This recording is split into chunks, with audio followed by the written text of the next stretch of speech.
Alors bonjour. Bonjour. Donc je vais vous demander de vous présenter quand même ce qui est important. Vous êtes le fondateur de Cevital. C'est vrai, Issa Drebrab, voilà. Président du conseil d'administration de Cevital. D'accord. Effectivement, je suis fondateur de Cevital. C'est important ça. Mais nous venons d'installer notre premier conseil d'administration où nous avons intégré justement 50% des administrateurs. Ce sont des personnalités externes au groupe Cevital. D'accord. Et nous avons séparé maintenant les fonctions exécutives donc du président directeur général. Nous venons d'installer notre CIO. Et moi-même, j'anime actuellement le conseil d'administration. Donc, je suis président non exécutif. D'accord, donc président non exécutif. Cela étant dit, vous êtes quand même derrière Cevital. C'est votre petit bébé. Oui, absolument. Malgré vous savez, tout.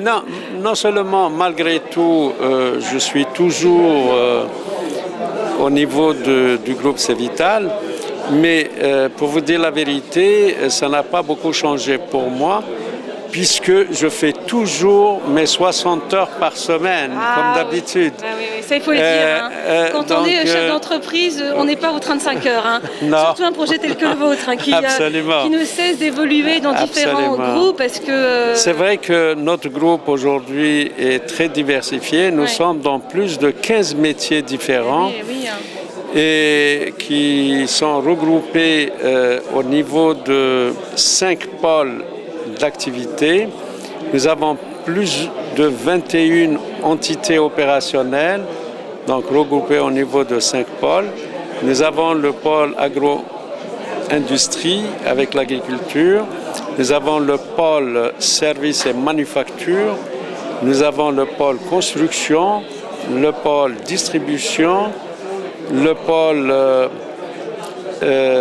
industrie primaire. Et le groupe a recruté l'année dernière 2000 collaborateurs. Cette année, nous avons recruté plus de 4000 et nous comptons recruter plus de 12 500 d'ici 2012, d'ici 3 ans. C'est exceptionnel. Vous voyez, notre groupe connaît une croissance à 2 chiffres pendant les 10 dernières années et une croissance soutenue. Pour quelle raison? Donc il y a peut-être l'aspect stratégique, commercial? La simple raison, c'est que dans notre pays, tout est à faire d'abord. Donc il y a énormément d'opportunités. Mais deuxièmement, nous réinvestissons la quasi-totalité de nos résultats. Voilà ce qui fait ça fait une boule de neige. Boule de neige, tout à fait, oui. Voilà un peu la raison de notre croissance rapide. Et donc, cette croissance rapide appelle à une nouvelle gouvernance. Et c'est comme ça qu'aujourd'hui, nous avons changé de mode de gouvernance. Et c'est ainsi aussi que nous recrutons beaucoup. Pour l'instant de recrutement, vous avez une queue énorme de jeunes d'origine soit française ou franco-algérienne. C'est vrai. Nous sommes une des sociétés au niveau algérien, qui recrute beaucoup à l'international. Oui, ça c'est exceptionnel, en masse. L'Algérie recrute, Cevital recrute à l'international. À l'international, oui, parce que Cevital va créer son université professionnelle. Donc nous avons en attendant besoin des cadres formés et prêts à être opérationnels immédiatement. Et ces cadres que nous recrutons à l'international vont servir aussi de coach pour les jeunes universitaires que nous allons recruter en Algérie qui vont former d'une manière professionnelle les cadres algériens en même temps, tout en évidemment, l'Algérie, Cevital s'ouvre au monde finalement, contrairement aux images qu'on peut avoir. Le Maghreb est aussi un marché qui se développe, notamment l'Algérie. Et c'est important de donner, parce que si vous voulez, nous on est un média internet où nous avons des milliers, dizaines de milliers de connectés sur internet. qui s'interrogent sur l'Algérie pour pouvoir créer des entreprises. Et c'est important de voir qu'une entreprise telle que Cevital... Vous savez que l'Algérie, aujourd'hui, en Algérie, tout est à faire. Tout. Dans tous les secteurs d'activité, il y a un besoin. Il y a un pouvoir d'achat. Tout à fait, oui. Il y a de l'argent, il faut dire ce qu'il en est. Oui. Il y a des jeunes, il y a une jeunesse qui demande aussi à être formée et travailler. Donc, on ne manque pas de main-d'œuvre. Nous sommes en face de l'Europe. On est à 2 heures de Paris. C'est la vraie Euro-Méditerranée. Exactement. Voilà. Nous sommes à 1 heure de Marseille. Bien sûr. Donc, on est juste en face de l'Europe. Et avec l'accord de libre-échange avec la communauté européenne, donc les échanges se font de plus en plus facilement. Et d'ici 2017, il n'y aura plus de barrières douanières pour le restant. 2017, d'accord. Oui, 2017. Et aujourd'hui, il y a beaucoup de produits qui rentrent et qui sortent de l'Algérie vers l'Europe. Et qui sont à 0% de droits de douane. Et il y a beaucoup de produits qui rentrent en Algérie d'Europe à 0% de droits de douane. Donc c'est effectivement intéressant, c'est vraiment intéressant de s'implanter là-bas. Absolument. Alors, moi je m'intéresse beaucoup à votre parcours, votre histoire. Pour ces jeunes créateurs qui souhaitent justement se développer, notamment en Algérie, quel serait votre message en 3 mots, on va dire 3 à 5 mots essentiels pour réussir son projet, pour être assez proche de ce que on peut vivre comme vous en fait Au jour d'aujourd'hui, entreprendre en Algérie, c'est vrai que c'est le parcours du combattant. Ce n'est pas si simple. Mais pour des gens courageux et qui sont patients et qui sont persévérants, il n'y a absolument aucun problème pour réussir.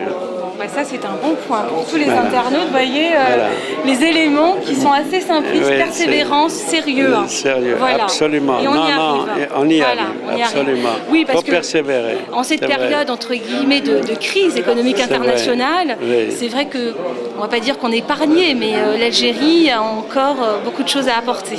Non, mais c'est sûr, l'Algérie, elle a énormément apporté, ne serait-ce que le marché. Le marché algérien aujourd'hui, c'est un marché viable, donc et les besoins sont là. Bien sûr, d'accord. Et les possibilités sont là. Mais c'est vrai que ce n'est pas toujours facile, mais il faut se battre. Non, je vous en prie, madame. Alors, pour terminer, justement, une question. Cevital va s'implanter en Europe un peu plus? Alors, nous sommes présents en France, nous sommes présents en Italie, nous sommes présents en Espagne. Oui. Et nous comptons être de plus en plus présents. Dans le monde. Oui. Cevital s'est internationalisé ces dernières années. Et d'ailleurs, à partir de l'année prochaine, nous serons le premier exportateur hors hydrocarbures au niveau algérien.